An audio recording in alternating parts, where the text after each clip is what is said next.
tout le monde. Alors, en réaction au projet de loi C-21, évidemment, c'est un projet de loi qu'on attendait depuis un certain moment. Le gouvernement libéral s'était engagé à contrôler les armes à feu, les armes de type d'assaut, de type militaire. Et il a agi là, en mai dernier avec l'interdiction d'une première liste, là, quelques 1500 armes prohibées. Et on attendait ce programme de rachat qui devait suivre. Et en mai dernier, il faut dire que c'était une demi-mesure numéro 1, puisqu'on laissait sur le marché des centaines d'armes similaires à celles qui avaient été prohibées, parce que le gouvernement s'est concentré sur des armes plutôt populaires qui avaient été utilisées dans des tueries de masse, mais en laissant toujours sur le marché d'autres types d'armes qui font tout aussi bien le travail. Et bon, là, on a droit à la demi-mesure numéro 2 en rendant ce programme de rachat non obligatoire. Ce qui, selon nous, Bloc québécois, passe complètement à côté de l'objectif, complètement à côté de la cible. Le but de ces mesures, du contrôle des armes à feu, c'est d'assurer la sécurité de nos concitoyens, de notre population. C'est d'enlever ces armes à feu qui sont faites pour le champ de bataille, qui n'ont rien à faire dans nos rues, dans nos maisons. C'est de les enlever de là. Et en rendant ce programme non obligatoire, eh bien, on les laisse directement, on laisse la chance aux gens qui les possèdent de les garder à la maison. On leur laisse la chance qu'elles soient volées, qu'elles soient utilisées à mauvais escient. Et c'est ce qu'on veut à tout prix éviter.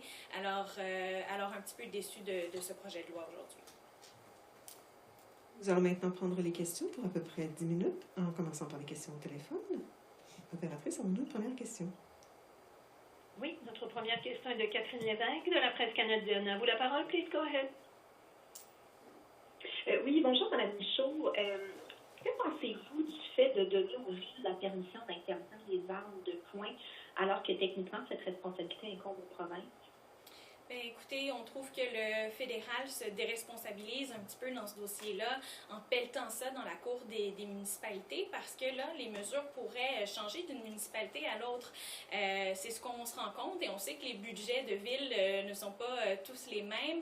Alors, le fédéral envoie ça dans la cour des municipalités sans trop les avoir consultés. Là, on se rappelle d'avoir entendu Mme Plante il y a quelques jours dire qu'elle n'avait pas envie de ce genre de mesures-là, que c'est une mesure qui doit être prise par le fédéral, c'est sa responsabilité de prendre des mesures pour restreindre les armes de poing également.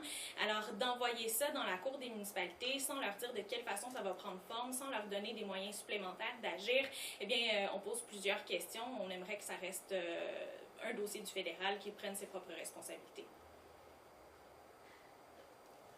OK, donc juste pour clarifier, est-ce que vous pensez que, ça devrait être une responsabilité des provinces, comme c'est supposé être, et non aux municipalités? Et puis, bon, j'ai juste une autre question sur, le Bloc par le passé a critiqué le fait que c'est un programme de rachat, là je parle des armes d'assaut, bien sûr, le programme de rachat qui est non obligatoire, mais là, M. Trudeau, aujourd'hui, ben là, on n'a pas le droit d'utiliser ces fusils-là, ces fusils seront inutiles, donc je me demandais, est-ce que ça revient au même, là, le fait d'avoir un programme de rachat obligatoire et le fait que, bon, ces fusils-là, même si on n'est pas obligé de les redonner au gouvernement fédéral, sont inutiles.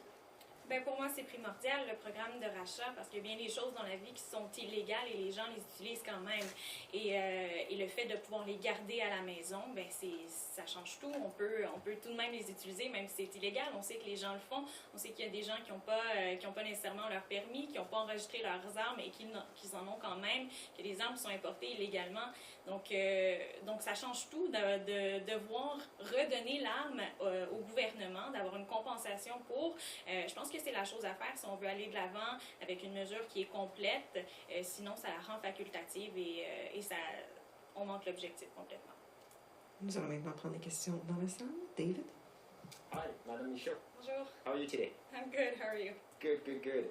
So let me ask you this. I think I heard you in French saying that the measures we heard today was a demi-measure. Is that so half measure? Can you just, enlighten us in English? Yes, so sorry for my English. I haven't been talking for a while. But yes, half measure, if I can say, because the government set a list of 1,000 and something weapons, but there are still some weapons that are similar that are still available in the market that we can provide, we can buy, and which makes it a half measure, because that kind of weapon should be forbidden. Not all kinds, but those kinds of weapons that are made for battlefield. And now with this program making it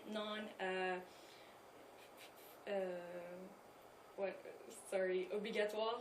Yeah, prohibit or Mandatory. Sorry, not making it mandatory. Well, we will have people that will keep their weapons at home, even though it's illegal to use them. They might do it, and we heard the government today speaking about violence and violence against women, and how we have to get away from that, and it's true. But if we have a man that is violent and has his weapon at home, then it doesn't solve the problem. We keep those weapons at home, and this is why we think it's a half measure. We should go all the way with this program, make it mandatory, and I think it would solve a part of the problem. So, when we kind of just zoom out and we look at our history of gun violence in this country, in your province, do you think that these measures will do anything to stop, the massacre at Dawson College or École Polytechnique, or even what happened in Nova Scotia? Do you think that this is going to work, that this is going to help prevent another massacre? I think this is going to help. It has been in other countries. We have seen it. And there's all kinds of reasons why those kinds of things happen. There is mental health that is often the situation. And, well, prohibiting people from having those kinds of weapons at home, it can solve a part of the problem. So we had a government that made a campaign promise that wants to control those weapons, and now we have a response, but a half measure, if I can say. We're not going further enough, I think. So we could do more, and we won't solve the problem tomorrow morning, but it can help in the future to provide from having a lot of weapons in our communities, and we have to have stronger measures at our borders also to provide weapons from entering. We don't even know how many weapons there is in Canada right now or in the province, so there are measures that needs to be strengthened.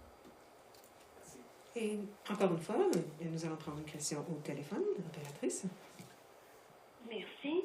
La prochaine question nous vient de Louis Blouin de Radio-Canada. À vous la parole. Oui, bonjour. Le gouvernement ne nous donne pas nécessairement de cible, à savoir quand il aimerait que ce programme de rachat soit implanté. Croyez-vous que le gouvernement va agir à temps, qu'il y a des chances que ça passe, ou que ça ne passe pas peut-être dans cette session parlementaire? Il y a des discussions d'élections éventuelles. Est-ce que vous avez l'impression que ça va se rendre à terme, cet engagement-là? Je l'espère fortement, mais c'est toujours un peu ça, hein? Les délais, on nous dit, on annonce des mesures, mais on nous dit pas quand elles vont prendre place. C'est un peu ça avec la vaccination, c'est un peu ça avec les frontières. On annonce des choses, mais on sait pas quand elles sont réellement mises en vigueur.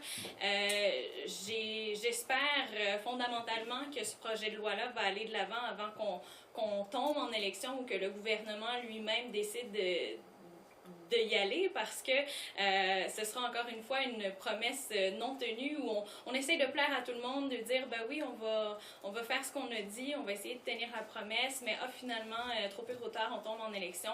Donc vraiment, j'aimerais que le gouvernement libéral tienne parole cette fois-ci avec les armes à feu, parce que on le voit, on l'a vu à Montréal la semaine dernière avec une jeune femme pour les armes de poing, bon, les armes de type militaire également. Il y a plusieurs enjeux, il y a des massacres qui peuvent arriver, donc je pense que c'est important qu'on aille de l'avant rapidement avec ce projet de loi-là.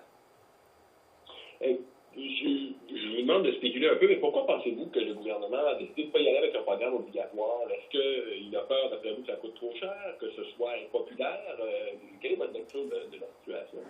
Probablement que ce soit impopulaire. Je pense que le gouvernement essaie de plaire à tout le monde, probablement plaire aussi au lobby pro-armes plutôt que se concentrer sur la sécurité de la population, de nos concitoyens. Je pense qu'il veut plaire à tout le monde. C'est pas plus compliqué que ça. Opératrice, prochaine.